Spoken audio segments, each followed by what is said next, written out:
என் பேர் வந்து கௌதம். நான் வந்து திருப்பத்தூர் மாவட்டம் ஜோலார்பேட்டில் ஊசிநாட்டம் வட்டம் வில்லேஜில் கிராமத்தில் இருக்கேன்.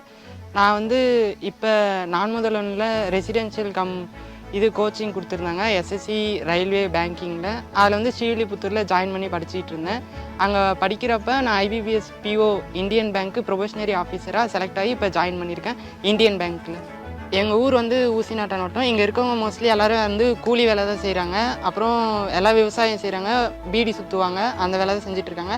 அப்புறம் எங்கள் குடும்பம் பார்த்தோன்னாக்கா நாங்கள் விவசாயம் தான் பண்ணிகிட்ருக்கோம். எங்கள் வீட்டில் 5 பேர் இருக்கோம். நான், அக்கா, அப்பா, அம்மா, ஒரு பாட்டி இருக்காங்க.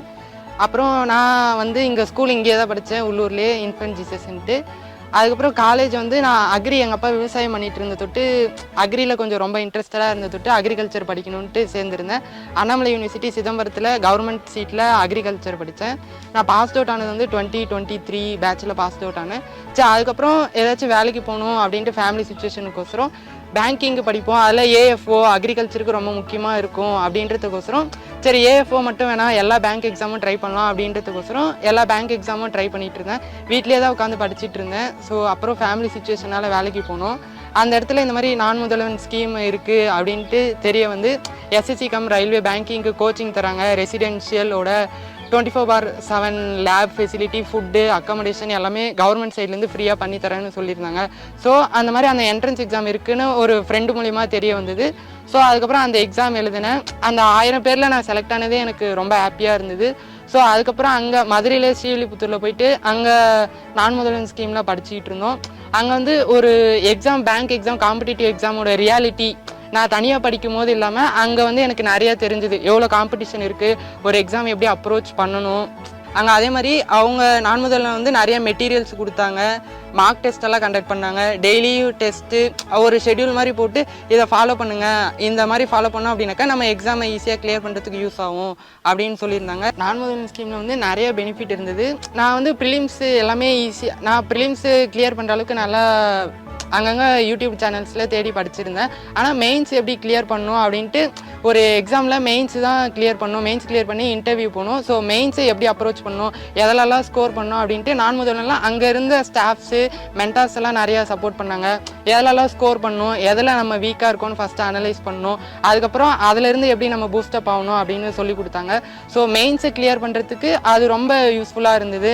நான் எக்ஸாமில் பாஸ் ஆனது ஏப்ரல் 1ஆம் தேதி ரிசல்ட் வந்தது. அது வந்து நான் வீட்டில் சொன்னதுக்கப்புறம் அவங்க ரொம்ப ஹாப்பி ஆகிட்டாங்க, ரொம்ப சந்தோஷமாக இருந்தது. நானுமே கிளியர் பண்ணுவேன், ஃபஸ்ட் அட்டெம்ப்டில் கிளியர் பண்ணுறதுன்றது ஒரு கொஞ்சம் கஷ்டமாக இருந்தது. ஆனால் எனக்கு அங்கே நான் முதல்வன் போகல அப்படின்னாலும் இது கொஞ்சம் கஷ்டமாக இருந்திருக்கும். ஏன்னா நான் வேலை செஞ்சுட்டே படிக்கிறப்ப எனக்கு டைம் கிடைக்கல. அங்கே நான் முதல்வன் போனதுக்கப்புறம் ஃபுல் அண்ட் ஃபுல் படிக்கிறது மட்டும்தான் என் வேலையாக இருந்தது. ஸோ அந்த ஸ்கீம் வந்து எனக்கு ரொம்ப யூஸ்ஃபுல்லாக இருந்துச்சு.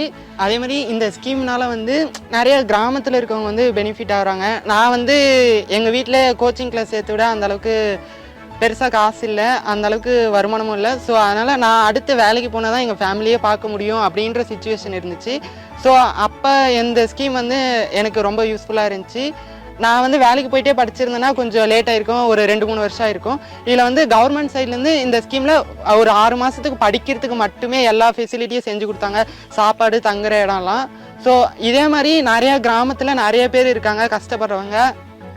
ஸோ அவங்களுக்குமே வந்து இந்த ஸ்கீம் ரொம்ப யூஸ்ஃபுல்லாக இருக்கும். இந்த ஸ்கீமோட நோக்கத்தில் என்ன அப்படின்னாக்கா, சென்ட்ரல் கவர்மெண்ட் ஜாப் வந்து தமிழ்நாட்டில் இருக்கவங்களே மோஸ்ட்லி தமிழ்நாட்டில் இங்கேயே செலக்ட் ஆகி இங்கேயே ஒர்க் பண்ணுற மாதிரி இருக்கணும் அப்படின்றதுக்கோசரம் தான் இதை கொண்டு வந்திருக்காங்க. ஸோ அதனால் இந்த ஸ்கீமில் வந்து நிறையா வில்லேஜில் இருக்கவங்க, கிராமத்தில் கஷ்டப்படுறவங்க வந்து இந்த ஸ்கீமை அவைல் பண்ணி கொஞ்சம் பெனிஃபிட் ஆகணும் அப்படின்ட்டு நான் கேட்டுக்கிறேன். இப்போ இந்த மாதிரி நான் முதல்வர் கொண்டு வந்து நான் முதல்வன் ஸ்கீம்னால நான் வந்து பெனிஃபிட் ஆகிருக்கேன். ஸோ இந்த ஸ்கீமு கொண்டு வந்த நோக்கத்தினால இப்போ நிறைய பேர் தமிழ்நாட்டில் பெனிஃபிட் ஆகிருக்காங்க. அதில் நானும் பாஸ் பண்ணியிருக்கேன். இந்த மாதிரி நான் முதல்வன் ஸ்கீம் கொண்டு வந்த முதல்வர் ஐயாக்கும் துணை முதல்வருக்கும் வந்து நான் தேங்க்ஸ் சொல்லிக்கிறேன். ஏன் அப்படின்னாக்கா, இந்த ஸ்கீம்னால எங்களை மாதிரி ஏழை எளிய மக்கள் வந்து எக்ஸாம் எழுதி, ஏன்னா எங்களுக்கு வந்து இந்த எக்ஸாம் காம்படிட்டிவ் எக்ஸாம் எழுதுறதே ஒரு பெரிய கனவாக இருக்கும். ஏன்னா கோச்சிங் கிளாஸ் போயிட்டு நிறைய பேர் வந்து வசதி வாய்ப்பு இருக்கவங்க வந்து கோச்சிங் கிளாஸ் போயிட்டு அங்கே படித்து பாஸ் ஆயிடுவாங்க. ஆனால் எங்களுக்கு வந்து இந்த ஸ்கீம்னால நாங்கள் பெனிஃபிட் ஆகிருக்கோம். இப்போ தமிழ்நாடு முதல்வர் ஐயா இந்த நான் முதல்வன் ஸ்கீம் எதுக்கு கொண்டு வந்தாங்க அப்படின்னாக்கா, இந்த மாதிரி ஏழை எளிய மக்கள் பெனிஃபிட் ஆகணும் அப்படின்ட்டு கொண்டு வந்தாங்க. அதே மாதிரி சென்ட்ரல் கவர்மெண்ட் ஜாப் வந்து தமிழர்களுக்கே வரணும் அப்படின்ற நோக்கத்தினால கொண்டு வந்தாங்க. அந்த நோக்கம் நிறைவேறிச்சு. ஏன்னா நான் அந்த ஸ்கீம்னால மட்டும்தான் நான் இப்போ அந்த வேலைக்கு போயிருக்கேன். ஸோ அவங்க முதல்வர் ஐயாக்கும் நான் முதல்வனோட டீமுக்கும் நான் தேங்க்ஸ் சொல்லிக்கிறேன்.